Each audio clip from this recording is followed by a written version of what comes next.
What's up, everyone? This is Casual Talk here. You ever get annoyed when there's always that one coworker who just can't mind their business, who just can't help but just watch your pockets and say slick comments like you're automatically in a competition with them? That's one of the things that ticks me off and I can't stand it, and it's just annoying. I keep my distance from people like that all the time. It's because I already could see where their mind is at. I could see it. It's obvious. Why are you taking your time to see what I got going on? I could just be minding my business. You don't even know if I'm struggling to get to where I need to be, but you're watching my pockets. There's family members that does this, and anybody could do this. It could be anybody, okay? And it's just one of those things, and it's a pet peeve of mine where it's sad that some people can't understand how much time it took you to get to the point where you're at, but they want to watch your pockets. The reason why I wanted to make this video is because my new job, I'm cool with everybody. I don't bring no attention to myself. I like being very reserved. I started driving the Kia vehicle that is under my wife, but I'm the one that is in charge of the car. I got the car for my wife. Just to save some pocket money and get my finances in order, I ended up turning off one of our vehicles, which was one of the cars. It's a Honda Civic. It's an old Honda, a Honda 2005. Okay. So I'm going to work with the Kia vehicle. It's a 2015, 2016 Kia. It's what I'm driving right now. This happened about a month ago. One of my coworkers that who I thought I'm cool and chill with, he's just like, "Oh, you got a nice car." And then he made another comment a few minutes later. "Where did you get the money to get it?" Oh, I forgot what I said, but I think I said something like this. "Oh, you know, I worked hard to get that car, and, you know, I'm just currently leasing it. Because, of course, I'm leasing the vehicle until I completely pay it off." Okay? So I'm leasing it until I get the ownership of the vehicle. Okay? And I think the next day or the next 2 days after that, he's like, "Oh, how's the Kia?" And I'm thinking in my head, like, why does this man keep asking me about the Kia vehicle? And then he made a joke where I took it the wrong way. And he said something like, "Oh, I want to get that Kia, you know." He said something like that, like he's trying to steal it, because he was like, "Oh, you know, I got the key, you know. I got the key for the Kia." And I didn't find it funny. So I just looked at him and I got quiet. And he's just laughing it off like it's funny. So I told my wife this, and then I told her this exact same thing that I'm thinking, like, he's making me feel uncomfortable. And she said it like this, straight up: if something was to happen to the Kia vehicle, you already know who to point your fingers at. So since then, I've been parking it a little bit further from his car, and I'm looking at this man's vehicle. I'm like, why is this guy a little obsessed with the Kia? Watching my pockets, watching what money I got to get the car. Because when I first was working for this company, or first working at the hospital, right, I was driving the old Honda. The old Honda Civic is very run down. It's very dusty looking. It looks like one of those old vehicles that is very rusty. It's rusty around the edges, where it's like, it looks like an old car. Like the car looks worn out. So him seeing me go from a 2005 Honda Civic to a 2015, 2016 Kia vehicle, it somehow took him by surprise. And I'm thinking to myself, like, this man got a nice car.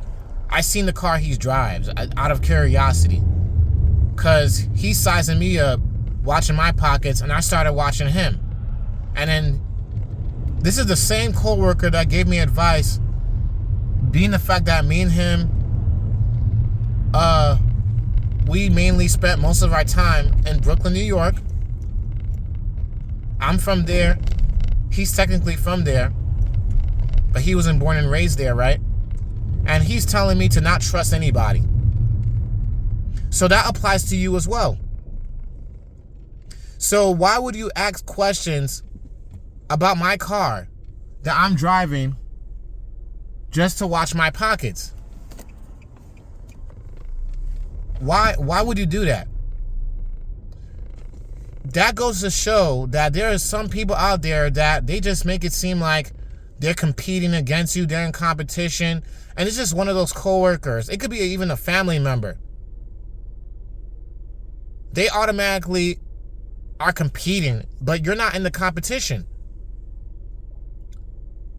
I left that lifestyle, and I left that lifestyle, yes. I left that lifestyle and that drama behind, being the fact that I grew up being a black sheep in my family. That's how I started to feel with most of my family from my mom's side. My dad's side of the family, they got themselves together, but they're humble about it. They still understand what it means to respect one another. They don't talk down to people. But my mom's side of the family, oh yeah, it's all about competing. It's all about competing, talking crap about other people. My dad would talk about others, but it would mainly be outside of the family. Or if you disappointed him in some sense, then it's justifiable because you did something wrong. But he doesn't talk like, oh, I got this car. My wife is doing this. My wife is better than your wife. I got the 2020 model of this car while you got the 2015 model of this car. It was never like that. My family from my mom's side, it was always competition. And it didn't take me long to figure that out. As I've gotten older, I realized how toxic a lot of people in my mom's side of the family was. It was too much drama.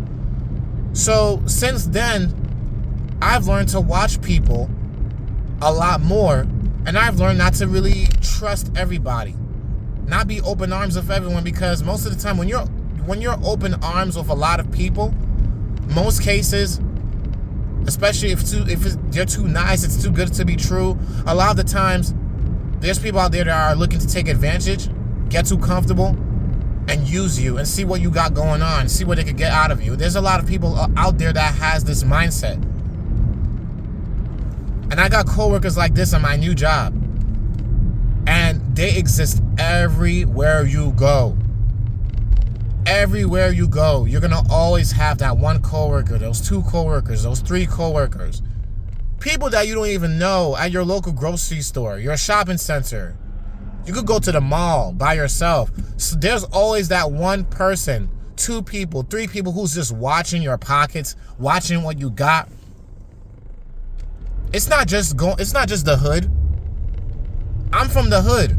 I grew up in Brooklyn, New York, straight out of Brooklyn. I grew up in one of the worst neighborhoods, and I made it out, thank God, because I minded my business and I was cool with people. And some of the people on the block, they knew some of my family members, because my sisters, especially my first oldest sister, she had some street rep. She still lives in Brooklyn, New York till this day.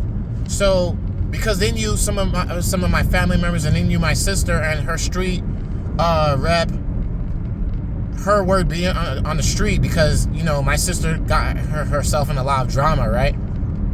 A lot of people knew her, and they knew not to really mess with me like that. A lot of people were cool with me. I don't know how it is now, but the last time when I ended up going back to visit my mom, things has changed. People moved out, people moved on, people moved up somewhere else. Some people got killed for being at the wrong place at a long time, but that's for another video. All that I'm saying is that it is justifiable if people keeps their distance when you're questioning their pockets. Why are you questioning how much money I'm making? Why are you in my business? Why are you making it seem like you're in a competition with me? I did not ask to be in a competition. I'm here to make my money, mind my business, so I could go on about my day, pay my rent, pay my bills, and do what I have to do. I'm not here for you. People has to have this mindset when they go to work. Your coworkers is not your friends. I've had a lot of coworkers who call me their friends and stuff. Yes, I could have the friend status to come to talk to as a friend. But at the end of the day, I'm your coworker. And I'm married. So I am going to keep my distance and keep it real. I'm going to keep it real with you. I got a family of my own. I got kids and a wife. I'm keeping it real with you. I don't got the time. And it's not that I don't even have the time. Only, I'm not interested in having any friends. Acquaintances is as far as it's going to go. Co-workers, that's as far as it's going to go. You can call me a friend. Yes. But it depends on how swiftly you use the word friend. Like I said, you can't trust nobody out here like that. You really can't. You cannot trust nobody. You never know who's watching you. You don't know who's watching your pockets. Like I said, I'm not just talking about literally people on the streets. You see a gang of dudes. You're going through a rough area, a rough neighborhood. I'm not talking about that. I'm talking about your everyday people and people who are strangers. You need to be careful what you got on you. And like I said from around the beginning of the video, this is why I don't believe in standing out, because even in the Bible, it speaks against being lavish and showing up a lavish lifestyle, like showing that you got a lot of money. And you know why God said that? Because it's a lot more wiser to keep to yourself and not stand out, because there's most cases it's full of vanity, vain things. It takes away your time from God, and it also puts you in a position where you could get robbed. You could be a victim to a robbery. You could potentially get killed, because now these days there's some teenagers and these young dudes out here that are like 15, 12 years old, 13 years old. They don't care about your life. They could rob you at gunpoint, and if you don't got nothing, and you got a little to nothing, they might want to kill you. This is why the pride of man, especially with a sense of being prideful because you made it, you got Gucci, Prada, all these big name brands. I'm not trying to be harsh. You got it coming. You have to be street smart and also smart at the exact same time. You just got to be wise. God blessed every one of us with wisdom, and it's sad and scary that so many people in this world don't even use it. They don't take the time to think. They don't take the time to look at their surroundings. They don't take the time to watch people. They don't take the time to size people up. You just gotta be careful. I grew up in a rough neighborhood to see the drama and to see the reality of how cruel a lot of people could be. I've been used. I've been played. People could watch what sneakers you got on. People could watch what brand you got on. People could watch the type of car you're driving. Now, what I do today at the job that I'm at, I'm still cool and cordial with my coworker, because I even said it. If he brings up the Kia one last time, I'm going to check him real quick. And he never did again, because I prayed about it. I went to God about it, and he never did it again. And I'm pretty sure he noticed, because I'm not stupid and I'm not an idiot. I'm not someone to be played, because I had another coworker who even said, "Oh wow, you're full of a lot of wisdom. You're very mature for your age." Some people think because how nice I am, how the way I act, they let it be fooled that I don't know a lot, or I don't know nothing, or I don't know much about life. I know enough about life being 31 years old. Okay? I'm 30 years old going on 31, in my early 30s. I know enough to know how a lot of people move in this life, in this world. I know enough to understand that who to trust and who not to fully trust. And you can't fully trust nobody but God. I trust my wife, but I can't 100% fully trust in her for a lot of things. I'm pretty sure she will feel the same way as well. Okay? I can't fully commit to her to every single thing, because she doesn't have that type of power. Only God does. Okay? It's a level of trust and respect that counts. All I'm saying is that you gotta watch everybody. You gotta watch your surroundings. And there's always those annoying coworkers that just want to watch your pockets. It's best to stay away from them and keep your distance. Sure, you can be cordial and cool with them, but know your place, that this person's not my friend. You don't know if they could rob you. You don't know if they know people on the streets. You don't know what type of people that they bring around their home, that they could bring around you at work. You don't know what they got going on. You just gotta be safe, mindful, wise, and be careful, and be street smart, and be wise. God bless you with a mindset. God bless you with wisdom. Use it to your advantage for the right reasons, to not put yourself in danger, and especially not putting your family or your children in danger too. You just got to be wise and smart out here.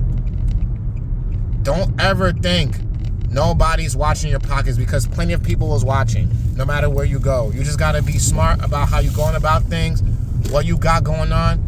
Don't live a lavish lifestyle.